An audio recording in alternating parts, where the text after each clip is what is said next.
Muy bien. Vamos a hacer patología de las glándulas suprarrenales, chicos, de forma rápida. Esto es rápido. Y estoy consultando aquí a los chicos de la academia si luego podemos completar en la semana para terminar lo que nos faltaría, que es de hipófisis y de lípidos, para no extendernos más. ¿Ok? Entonces, en cuanto a las glándulas suprarrenales, acuérdense ustedes que las glándulas suprarrenales son órganos que se encuentran encima de los riñones, van a tener esta forma triangular, como ustedes ven, y histológicamente y anatómicamente estas glándulas adrenales van a dividirse en dos partes, que van a ser la corteza adrenal, que es la capa o la parte que está más externa de la glándula suprarrenal, y la médula suprarrenal, que es la parte más interna. En el caso de la corteza adrenal se puede clasificar, o se puede dividir, perdón, histológicamente en tres subcapas, como ustedes ven acá, ¿no? La primera capa es esta capa que se encuentra aquí, que es la capa glomerular, que esta capa glomerular va a sintetizar una hormona que es la aldosterona, ¿no? La segunda capa que vamos a tener aquí es la capa fascicular, que va a sintetizar cortisol. Y luego vamos a tener una capa, que es la capa reticular, que va a sintetizar andrógenos. Y dentro de estos andrógenos, el andrógeno más importante de las glándulas suprarrenales es el DEA, o dehidroepiandrosterona, ¿no? Es el andrógeno más importante. Y tenemos luego la médula suprarrenal, que en este caso la médula suprarrenal va a sintetizar otro tipo de hormonas, que son las famosas catecolaminas. Y dentro de estas catecolaminas vamos a tener la adrenalina y la noradrenalina. Entonces, vean ustedes, chicos, que aquí la glándula suprarrenal sintetiza hasta 4 o 5 tipos de hormonas, solamente que cada una de las capas de la glándula suprarrenal va a sintetizar una hormona diferente. La corteza tiene 3 capas y sintetiza aldosterona, cortisol y andrógenos, y la médula sintetiza catecolaminas, que son la adrenalina y la noradrenalina. Y esto es importante también porque a veces preguntan respecto a la síntesis de hormonas en las distintas capas de la glándula suprarrenal. En cuanto al cortisol, acuérdense que el cortisol, al igual que en lo que pasaba en la tiroides, también tiene una regulación a través de del hipotálamo y de la hipófisis. El hipotálamo produce una hormona que es la CRH, esta estimula a la adenipófisis a que se secrete ACTH, y la ACTH va a ir a la glándula adrenal, ¿no? A la capa fascicular, para que se secrete, ¿qué cosa? Que se secrete glucocorticoides, que en este caso el principal es el cortisol que habíamos hablado. Cuando hay suficiente cantidad de cortisol, por un feedback negativo, que sucede de la misma manera que en la tiroides, se inhibe la secreción de CRH y la secreción de ACTH. También aquí funciona el famoso feedback, ¿no? Y acuérdense que el cortisol es conocida como la hormona de estrés, por eso es que todas las situaciones de estrés son las que van a permitir que haya esta secreción de esta hormona que es el cortisol. ¿Cuáles son los efectos que tiene el cortisol en los distintos tejidos? Los efectos que va a tener el cortisol van a ser, a nivel del hígado, va a incrementar la gluconeogénesis hepática, ¿no? De tal manera que es una hormona que va a incrementar los niveles de glucosa en la sangre, es una hormona que va a tener un efecto hiperglicemiante. A nivel del tejido adiposo, el cortisol lo que va a hacer es incrementar o estimular la lipólisis, es decir, la degradación de las grasas. A nivel del músculo va a incrementar lo que es el recambio proteico,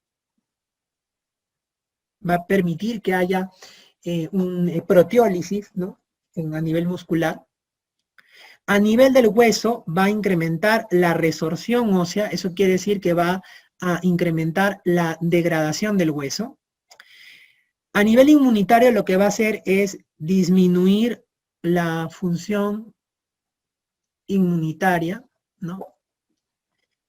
O va a disminuir la respuesta inmune, por eso es que es utilizado en los casos de enfermedades autoinmunes, los glucocorticoides, ¿no? A nivel del aparato cardiovascular, lo que va a hacer es aumentar la frecuencia cardíaca y la contractibilidad del corazón.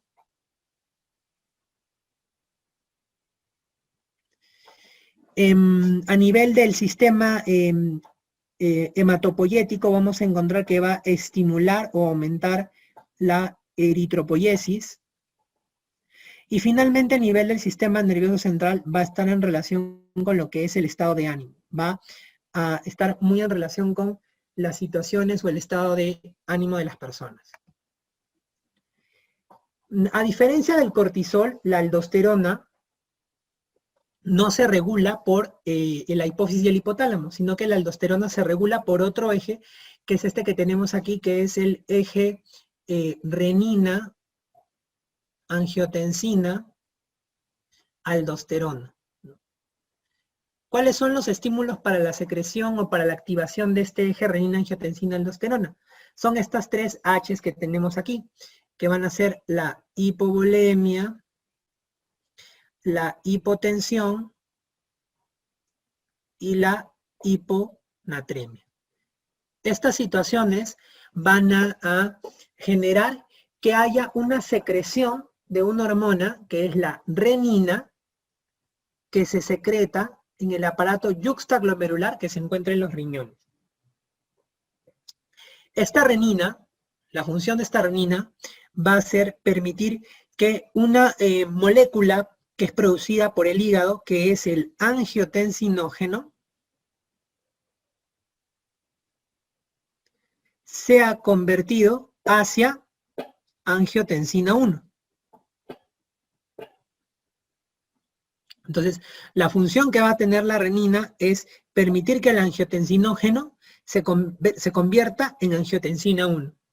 Y esta angiotensina 1 va a pasar por los pulmones, donde se va a encontrar la enzima convertidora de angiotensina, o la ECA, que es un target para el tratamiento de la hipertensión, y va a permitir que esta angiotensina 1 se transforme por acción de esta ECA en angiotensina 2.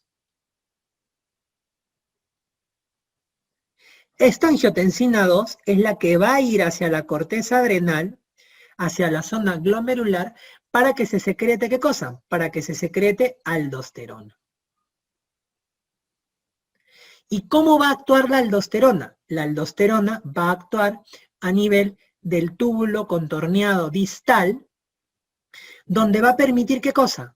Va a permitir que se reabsorba sodio, que se excrete potasio y que se excreten hidrogeniones. Eso quiere decir que la acción de la aldosterona a nivel del túbulo contorneado distal va a ser incrementar la reabsorción de sodio, incrementar la excreción de potasio e incrementar la excreción de hidrogeniones, ¿no? Consecuentemente, al incrementar la reabsorción de sodio, acuérdense ustedes que el sodio jala agua, y de esta manera mejoraría la volemia, la presión arterial del paciente y los niveles de sodio, que fueron las causas o lo que hizo que se desencadene todo este eje de renina, angiotensina, aldosterona. Entonces, en el caso de la aldosterona no se regula por el eje hipotalámico hipofisario, sino por este eje. Además de la angiotensina 2, que es la que permite la secreción de aldosterona, otro estímulo para la secreción de aldosterona también va a ser la hipercalemia. Cuando nosotros tengamos que hay hipercalemia, por sea cual sea la causa, la hipercalemia también va a estimular de manera directa la secreción de aldosterona, porque precisamente una de las funciones de la aldosterona es permitir que se excrete potasio a través de la orina, ¿no? Y en cuanto a las hormonas de la médula adrenal, ahí tenemos a las catecolaminas. Ahí lo que ustedes tienen que tener en consideración es que estas catecolaminas, que son la noradrenalina y la adrenalina, se van a derivar de este aminoácido que es la tirosina, ¿no? Esta tirosina va a seguir una serie de transformaciones a través de reacciones enzimáticas para formar inicialmente dopamina y luego noradrenalina y adrenalina. Y que estas hormonas, que son la noradrenalina y la adrenalina, se van a metabolizar por la acción de estas enzimas como la MAO y la COM, que van a permitir finalmente formar metabolitos que se van a poder excretar a través de la orina, como son las metanefrinas y normetanefrinas y el ácido vanilmandélico, ¿no? Esto es importante porque vamos a ver que en una patología en específico como el feocromocitoma van a ser de utilidad estos metabolitos que se forman a partir de la degradación de las catecolaminas, ¿no? Acuérdense ustedes que las catecolaminas, dependiendo del tipo del receptor en el que actúen, van a tener diferentes acciones. Puede ser que actúen sobre receptores alfa o sobre receptores beta. En el caso de que actúen sobre receptores alfa, van a ver que los efectos que van a tener básicamente van a ser un efecto de vasoconstricción, ¿no? Y de contracción del músculo liso. Vamos a tener que al actuar sobre receptores alfa van a incrementar la gluconeogénesis, por tanto estas hormonas también van a incrementar los niveles de glucosa en la sangre, son otras de las hormonas que incrementan los niveles de glucosa en la sangre, y van a disminuir la lipólisis si actúan sobre receptores alfa. En cambio, cuando actúen sobre receptores beta, no producen vasoconstricción, sino lo que vamos a tener es que van a producir básicamente vasodilatación, y no contracción del músculo liso, sino relajación del músculo liso.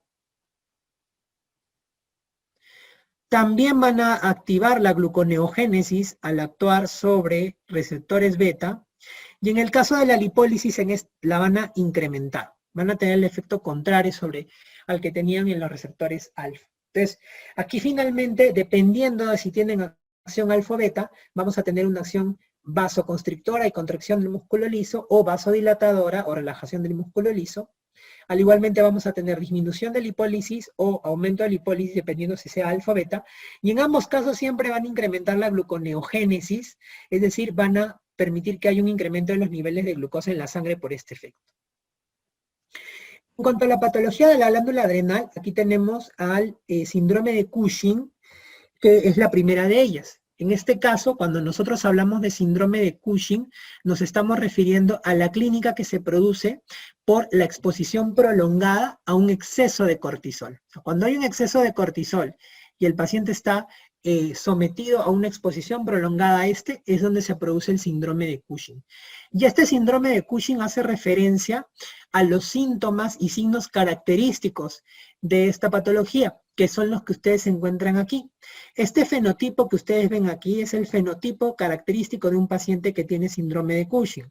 ¿Cuál es ese? Son pacientes que tienen una obesidad que es a predominio central, a predominio centrípeto. Vean ustedes que hay mayor obesidad a nivel abdominal, a nivel del tronco, a nivel de la cara y el cuello, donde se va a manifestar como una fascia en luna llena, que es una fascia característicamente redonda y pletórica. Y a nivel cervical por este acúmulo que hay a nivel dorsal, que es conocida como la famosa jiba dorsal o jiba de búfalo. Asimismo, haciendo una contraposición a este incremento de grasa que hay a nivel central, vamos a encontrar que a nivel de las extremidades, tanto de brazos como de piernas, va a haber una miopatía proximal, y esto va a condicionar que los pacientes tengan una disminución, una hipotrofia a nivel proximal de las extremidades, asociado obviamente a debilidad, de tal manera que estos pacientes, cuando ustedes lo ven, van a ser pacientes que van a ser obesos o van a tener mayor tejido celular subcutáneo a nivel de cara, cuello, tronco y abdomen, pero van a tener las extremidades delgaditas. Los brazos y las piernas van a ser delgaditos. Además, vamos a encontrar como característica típica de los Cushing que van a tener la presencia de estrías que son característicamente rojo-violáceas o rojo-vinosas, y va a haber fragilidad capilar, donde el paciente puede tener, por ejemplo, la presencia de ciertos hematomas que van a estar, que se van a hacer ante mínimos traumatismos. Entonces, este fenotipo es el fenotipo característico de este síndrome de Cushing.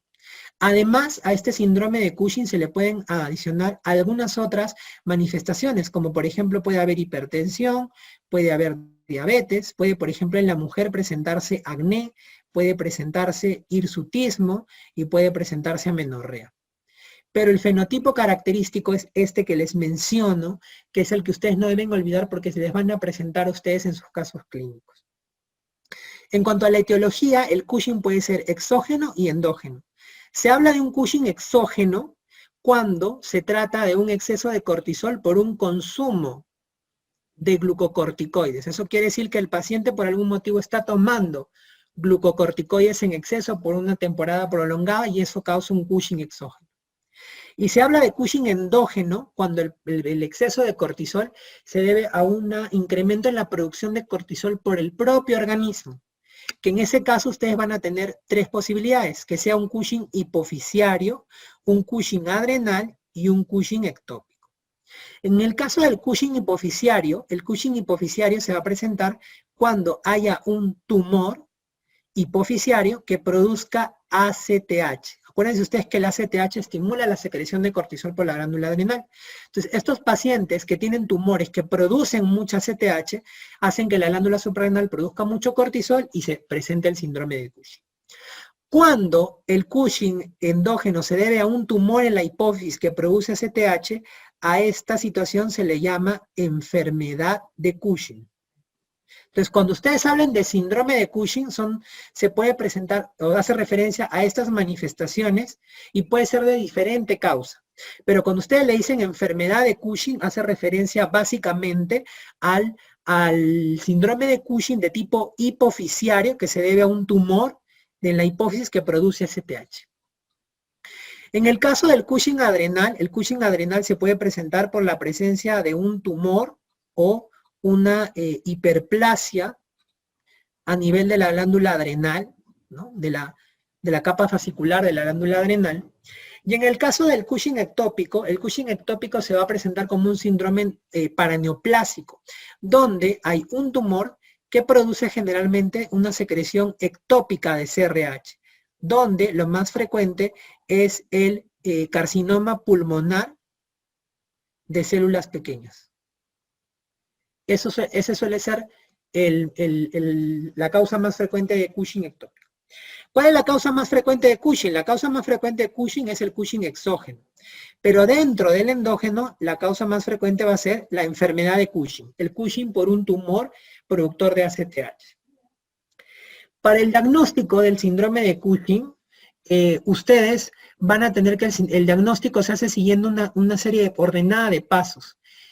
Primero se hace un diagnóstico sindrómico, es decir, se hace un diagnóstico para ver si verdaderamente se trata o no de un síndrome de Cushing, las manifestaciones que uno está observando en la clínica. Y para ese caso ustedes van a utilizar o pueden utilizar tres exámenes de laboratorio. El primero es el cortisol libre en orina de 24 horas, que es el examen más barato y más accesible que se tiene para poder hacer o corroborar que verdaderamente se trata de un síndrome de Cushing. Luego tienen el cortisol salival nocturno, que es el otro examen que me permite ver si el paciente tiene síndrome de Cushing o no. Y finalmente se puede hacer un test que se llama test de DEXA-1. Este test de DEXA-1 consiste en darle al paciente a las 11 de la noche 1 miligramo de dexametasona y medirle el cortisol a la mañana siguiente. En condiciones normales, si yo les doy a ustedes 1 miligramo de dexametasona y le mido el cortisol al día siguiente, en la mañana siguiente, este cortisol tiene que salir bajo. En cambio, en estos pacientes que tienen síndrome de Cushing, yo le doy 1 miligramo de dexametasona a las 11 de la noche y le mido el cortisol en la mañana siguiente y el cortisol está bajo. Está alto, porque no hay una supresión adecuada con la dexametasona de 1 miligramo. Entonces, cualquiera de estos tres exámenes se puede utilizar para hacer el diagnóstico sindrómico del Cushing, siendo el más barato y el más accesible este cortisol libre en orina de 24 horas. Se necesitan por lo menos 2 o más exámenes positivos para determinar que el paciente tiene un síndrome de Cushing. Una vez que ustedes han visto que el paciente tiene diagnóstico de síndrome de Cushing, entonces, como segundo paso, le van a medir ustedes ACTH a este paciente. ACTH sérica. Si el paciente tiene la ACTH disminuida, entonces ahí ustedes tienen dos posibilidades. Que ese síndrome de Cushing se deba a un problema o a un Cushing exógeno, o que se deba a un problema adrenal. Entonces, en el caso del exógeno, ustedes lo descartan porque el paciente les va a decir que está tomando corticoides. Y en el caso de la adrenal, pues irán luego ustedes a hacerle una tomografía de adrenales para ver si hay un tumor, una tumoración adrenal que está causando el exceso de cortisol. Y la otra posibilidad es que les salga la ACTH incrementada. En caso la ACTH les salga incrementada, ustedes tienen dos opciones, que sea uno hipofisiario, o sea, que sea una enfermedad de Cushing, o que sea un ectópico. Tienen esas dos posibilidades. Y en este caso, para hacer el diagnóstico diferencial entre estos, ustedes aplican un examen que se llama el test de DEXA-8, que es al cual yo le doy 8 miligramos de dexametasona a mi paciente y le mido posteriormente los niveles de cortisol. En el caso del hipofisiario, lo que yo voy a encontrar es que al darle 8 miligramos de dexametasona, el cortisol al medirle, posterior a la toma de los 8 miligramos de dexametasona, el cortisol va a salir bajo. En cambio, en el ectópico va a seguir estando alto. Es decir, la enfermedad de Cushing, el hipofisiario, sí suprime los niveles de cortisol luego de darle dexametasona 8 miligramos. Y es así como hacen ustedes el diagnóstico diferencial entre uno y otro. Y luego, finalmente, viene la localización, donde yo voy a pedir mis imágenes. Pediré, de acuerdo a lo que yo sospeche, una resonancia magnética de hipófisis, pediré una tomografía de glándulas adrenales o pediré una tomografía pulmonar porque esté sospechando que haya un tumor ectópico que esté produciendo o que esté causando el Cushing, ¿no?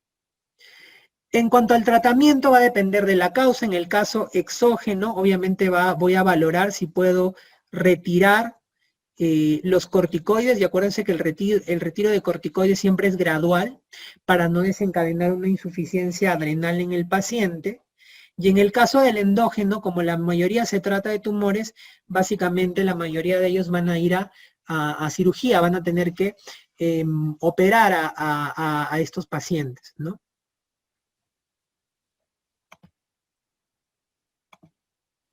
Lo contrario al Cushing vendría a ser la insuficiencia adrenal.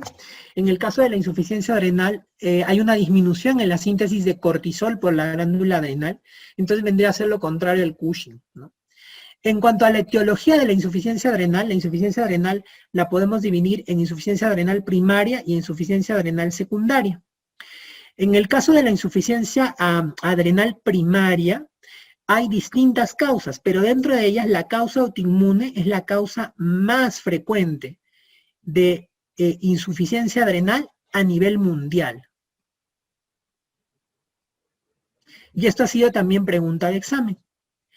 Y por otro lado tenemos la tuberculosis, que en este caso es la causa más frecuente, pero en países en vías de desarrollo. Entonces, cuando ustedes les preguntan cuál es la causa más frecuente de insuficiencia adrenal primaria, va a depender de si es a nivel mundial o en países en vías de desarrollo. A nivel mundial será la autoinmune y a nivel de vías de desarrollo la tuberculosis, ¿no?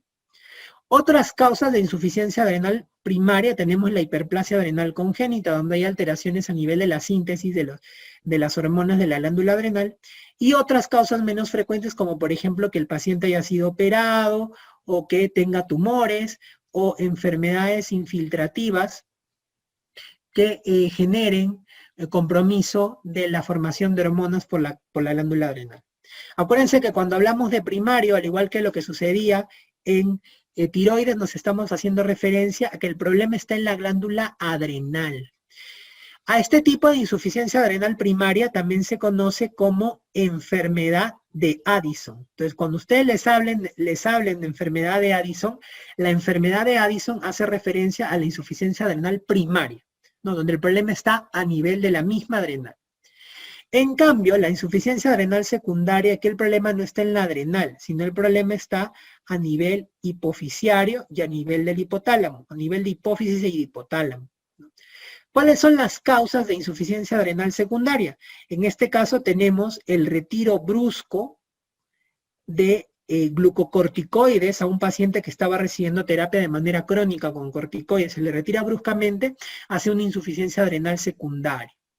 Y la otra opción es que haya cualquier patología que afecte a la hipófisis y el hipotálamo. Por ejemplo, que hayan cirugías o que haya habido tumores a nivel de hipófisis o hipotálamo y que haya comprometido la secreción de ACTH y de CRH. Pero definitivamente las causas más frecuentes son la insuficiencia adrenal primaria dentro de las causas. La enfermedad de Addison es mucho más frecuente. Dentro de la clínica de la insuficiencia adrenal la podemos dividir en clínica general y clínica específica. Dentro de la clínica general de la insuficiencia adrenal, nosotros vamos a tener que los pacientes se van a presentar con astenia, van a presentarse con disminución de peso, van a presentarse con anorexia o hiporexia estos pacientes, y a pesar de eso van a tener disminución de peso. Van a presentarse también con dolor abdominal, con náuseas y vómitos, que también va a ser característico de la insuficiencia adrenal, y vamos a tener que estos pacientes van a tender a la hipotensión. Entonces, cuando ustedes vean un paciente que llega con, o le refieren astenia, disminución de peso, anorexia, dolor abdominal, náuseas y vómitos, hipotensión, entonces nos orientan mucho hacia una insuficiencia adrenal. Sin embargo, hay algunas características que van a ser importantes para poder diferenciar una insuficiencia adrenal de tipo primario. Entonces, de manera específica, en una insuficiencia adrenal primaria, que no es otra cosa que el Addison que les había mencionado, la enfermedad de Addison, aparte de estos síntomas generales, nosotros vamos a poder encontrar dos cosas. Vamos a poder encontrar hiperpigmentación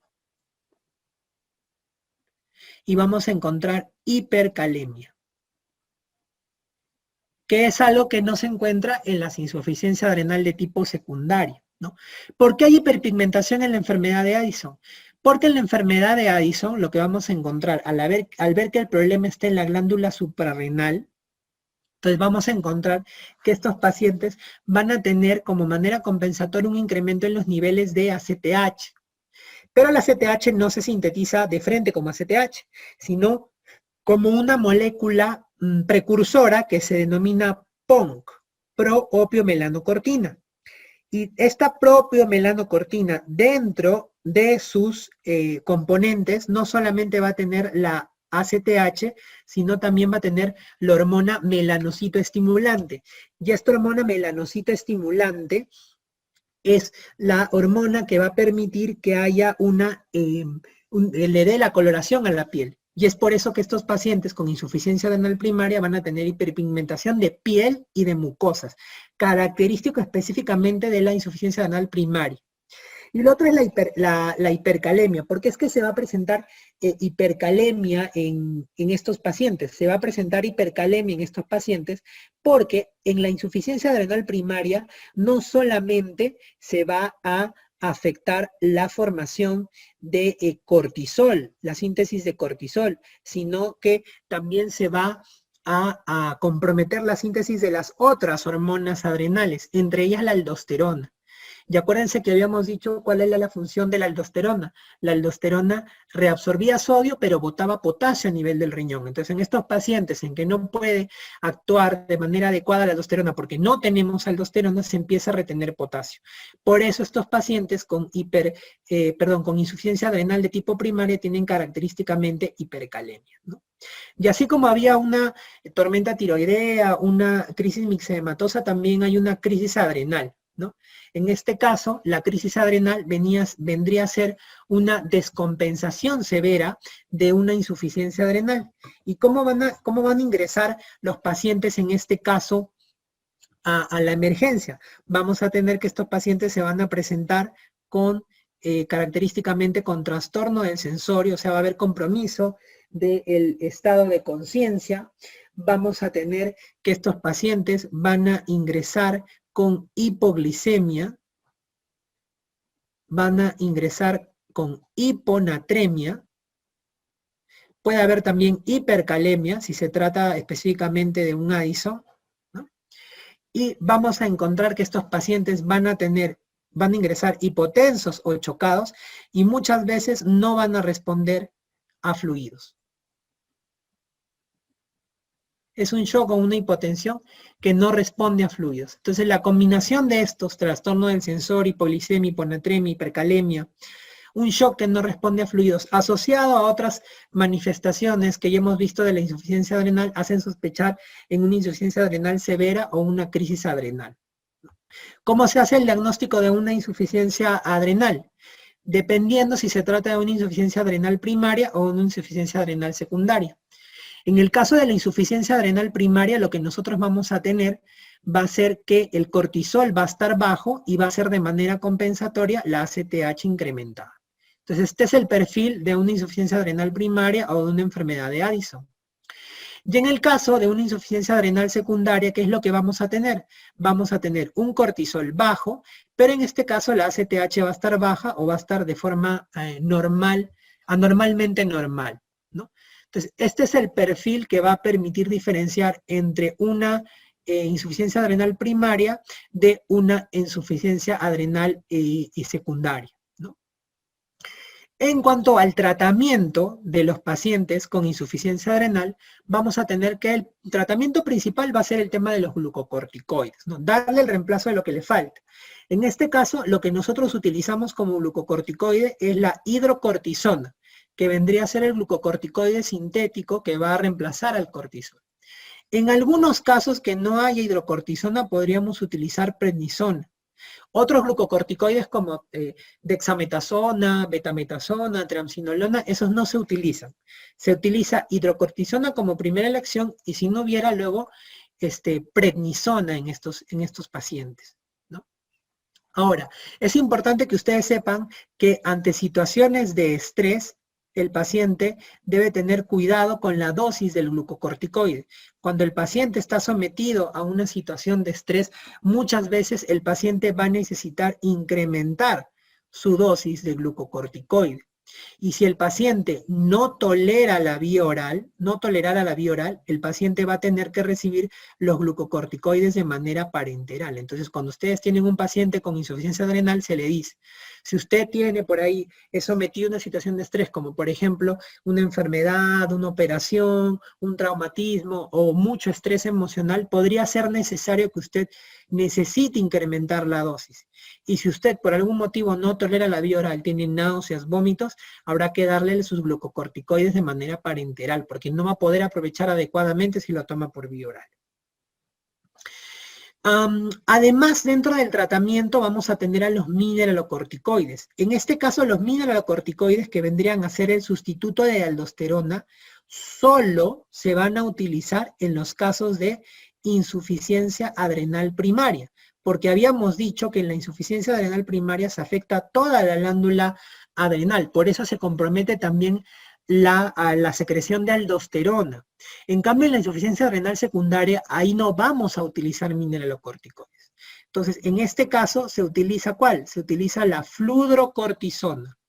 La fludrocortisona vendría a ser el reemplazo de la aldosterona. Entonces, si ustedes tienen un paciente con una insuficiencia adrenal primaria o de Addison, entonces ustedes van a utilizar hidrocortisona más fludrocortisona.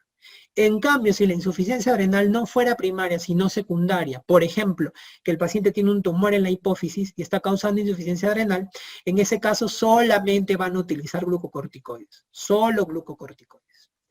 En los casos en que haya crisis adrenal, ustedes van a utilizar un tratamiento también que va a ir destinado a controlar esta crisis. En este caso, lo que yo voy a hacer es darle a mi paciente una hidratación enérgica, porque estos pacientes van a estar muchas veces chocados. Voy a darle un suero glucosado, porque estos pacientes van a estar con hipoglicemia.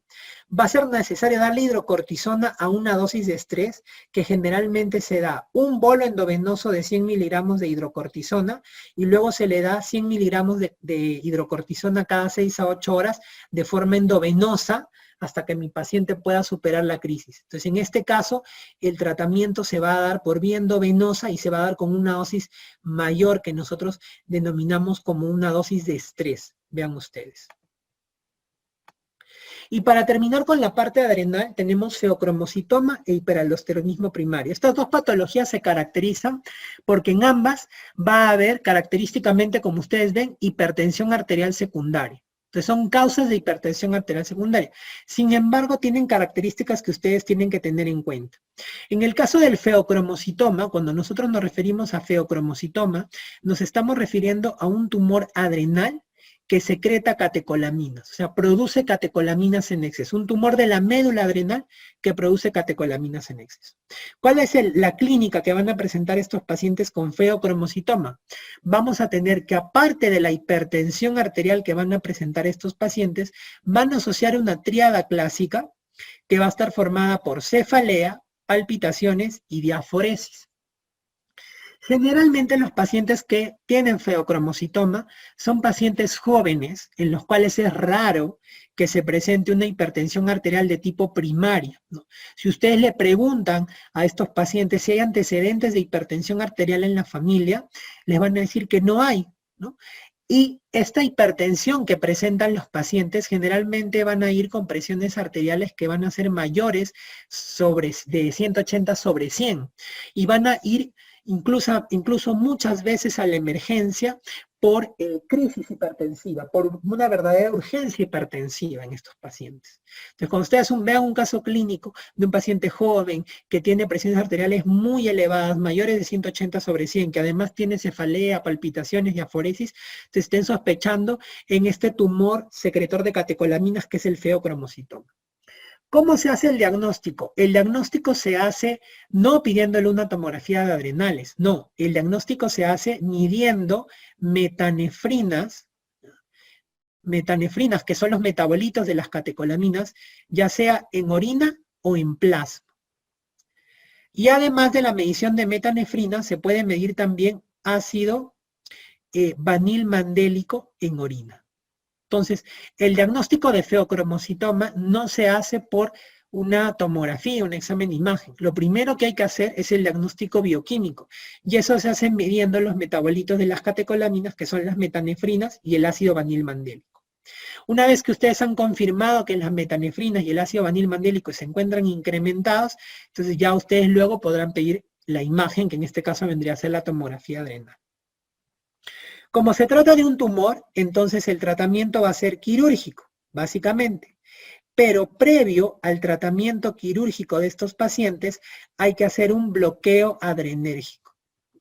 Entonces se le prepara al paciente antes de la cirugía, dando bloqueadores alfa y en algunos casos bloqueadores beta, y luego de haber bloqueado al paciente, el paciente puede ingresar a la cirugía. Esto se hace para que durante la cirugía, al manipular el tumor, pueda haber una liberación de catecolaminas al torrente sanguíneo. Entonces, si el paciente se encuentra adecuadamente bloqueado, se puede evitar que haya una descarga adrenérgica marcada que puede llevar al paciente a arritmia y a la muerte. En el caso del hiperaldosteronismo primario, este también va a ser una patología que cursa con hipertensión arterial, pero en este caso se va a producir por un exceso de secreción de aldosterona. Y en este caso, para que haya un exceso de secreción de aldosterona, vamos a tener dos posibilidades, ¿no? Que se trate de un tumor de la glándula suprarrenal, básicamente de la capa glomerular de la corteza, la capa glomerular, o que haya una hiperplasia de esta capa. Entonces, el hiperaldosteronismo primario se produce por un tumor o por una hiperplasia de la capa glomerular de la corteza adrenal. ¿Y cuál es la clínica que se va a presentar en estos pacientes? Aparte de la hipertensión arterial que van a presentar estos pacientes, lo que va a marcar la clínica es la presencia de hipocalemia, que el paciente les va a manifestar a ustedes como la presencia de debilidad o de parestesias, ¿no? La hipertensión arterial en el caso del hiperaldosteronismo primario no va a ser tan marcada como en la feocromocitoma. Generalmente las presiones arteriales va a ser una hipertensión moderada, con presiones arteriales que generalmente van de 150/100, raramente van a ir como crisis hipertensiva, pero lo que sí son pacientes que su hipertensión va a necesitar muchos fármacos para poder ser controlada, o incluso a veces no es controlada a pesar que utilizan distintos fármacos. Entonces, cuando usted le pongan un caso clínico de un paciente con hipertensiones arteriales moderadas, que no controla con los fármacos que normalmente utiliza, y que además este paciente presenta hipocalemia dentro de sus exámenes de laboratorio, entonces lo más probable es que se trate de un hiperaldosteronismo primario en este caso, ¿no? Para el diagnóstico del hiperaldosteronismo primario, también igualmente no se le pide primero la tomografía, no, primero hay que hacer el diagnóstico bioquímico. Y en este caso lo que vamos a encontrar en estos pacientes es que ustedes relacionan la aldosterona con la renina y van a encontrar que en estos pacientes la aldosterona se va a encontrar incrementada y la renina se va a encontrar baja. Y de esa manera ustedes pueden hacer el diagnóstico bioquímico de un hiperaldosteronismo primario. Ya luego que ustedes hacen el diagnóstico bioquímico, se podrá hacer el diagnóstico imagenológico. Y aquí el tratamiento, como en este caso la etiología se puede encontrar tumores, el tratamiento va a ser una causa, una tumoración de la capa glomerular, el tratamiento va a ser quirúrgico, si es que se tratara de una lesión localizada, o podría ser también tratamiento médico. Por ejemplo, en los casos en donde ambas glándulas suprarrenales se hayan hiperplasiado, puede ser tratamiento médico. Y en este caso el tratamiento médico se hace con espironolactona, que es un antagonista del receptor de la aldosterona, ¿no? Para priorizar los puntos claves de la patología de glándulas suprarrenales. Entonces, acuérdense cuáles son las capas de la corteza adrenal, ¿se acuerdan ustedes? Capas de la corteza adrenal.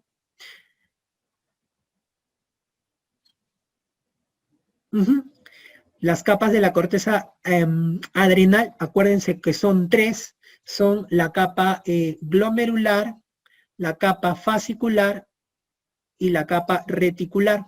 Acuérdense que la capa glomerular sintetiza aldosterona, la capa fascicular sintetiza cortisol, y la capa reticular sintetiza andrógenos. Dentro de ellos el más conocido es el DEA, dehidroepiandrosterona. ¿Cuál es el fenotipo característico del síndrome de Cushing? También lo hemos mencionado y es algo importante que ustedes tienen que tener en cuenta. ¿Cuál es el fenotipo característico? Dentro del fenotipo característico del síndrome de Cushing, vamos a tener, acuérdense, que estos pacientes van a presentar obesidad centrípeta, vamos a tener que estos pacientes pueden tener la famosa jiba de búfalo, vamos a tener que pueden tener facie en luna llena, vamos a tener las estrías rojo violáceas, y va a haber también la presencia de la fragilidad capilar. Cuando hablamos de enfermedad de Cushing, ¿qué cosa es la enfermedad de Cushing? Enfermedad de Cushing, ¿a qué hace referencia específicamente? Exacto, la enfermedad de Cushing hace referencia a el Cushing que es de origen hipofisiario, es decir, hay un tumor en la hipófisis que produce ACTH. La enfermedad de Addison, ¿qué cosa es la enfermedad de Addison? ¿A qué llamamos enfermedad de Addison?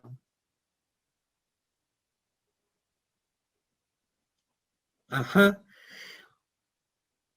Cuando nosotros hablamos de de enfermedad de Addison, estamos hablando de una insuficiencia adrenal, pero básicamente hacemos referencia, como ustedes bien han colocado ahí, a una insuficiencia adrenal de tipo primaria, ¿no? Insuficiencia adrenal primaria. ¿Cuál es la clínica de la enfermedad de Addison? Aparte de encontrar toda la sintomatología de la insuficiencia adrenal, ¿qué manifestaciones clínicas les pueden hacer ustedes sospechar específicamente de una insuficiencia adrenal primaria, de un Addison?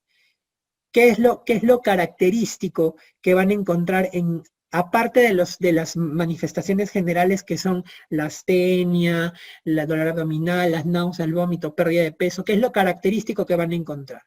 Exacto. Lo característico que van a encontrar ustedes va a ser en este caso, lo característico, la hiperpigmentación que no hay en otro tipo, en la insuficiencia adrenal secundaria, y la hipercalemia.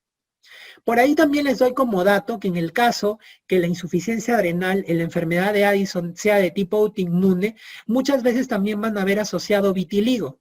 Entonces, cuando ustedes vean que el paciente tiene hiperpigmentación de piel y mucosas y también les hablan de manchas o máculas hipocrómicas asociadas en relación a vitiligo, estamos sospechando que puede haber una enfermedad de Addison de tipo autoinmune. ¿Cuál es el tratamiento de la enfermedad de Addison? Acuérdense, enfermedad de Addison es una insuficiencia adrenal primaria. ¿Cuál es el tratamiento? ¿Qué fármacos tengo que dar? En ese caso, que es una insuficiencia adrenal primaria. Ajá. Ya. Exacto. Voy a dar, no se olviden, doy dos cosas. Como es una insuficiencia adrenal primaria, entonces yo tengo que dar hidrocortisona, que es el glucocorticoide. Si no hubiera hidrocortisona, le puedo dar prednisona en su lugar, asociado a fludrocortisona. O sea, se utilizan los dos, hidrocortisona y fludrocortisona. ¿Cuál es la clínica del feocromocitoma? O sea, en el feocromocitoma, ¿qué es lo que van a encontrar ustedes? Exacto, lo que voy a encontrar en el feocromocitoma es hipertensión arterial, ¿y qué más? ¿Qué más vamos a encontrar aparte de hipertensión arterial? Vamos a encontrar hipertensión arterial secundaria asociado a una triada, que acuérdense que esa triada va a estar compuesta por cefalea, va a estar compuesta por palpitaciones y por diaforesis. ¿Y cómo se realiza el diagnóstico de feocromocitoma? ¿Qué le piden a un paciente que están sospechando con feocromocitoma?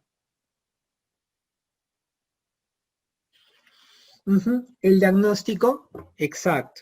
El diagnóstico en este caso no es con una tomografía, con una resonancia de las glándulas suprarrenales, sino en este caso el diagnóstico va a ser con la parte bioquímica mediante la medición de metanefrinas en orina o en plasma, y además también podemos utilizar ácido vanil mandélico en orina.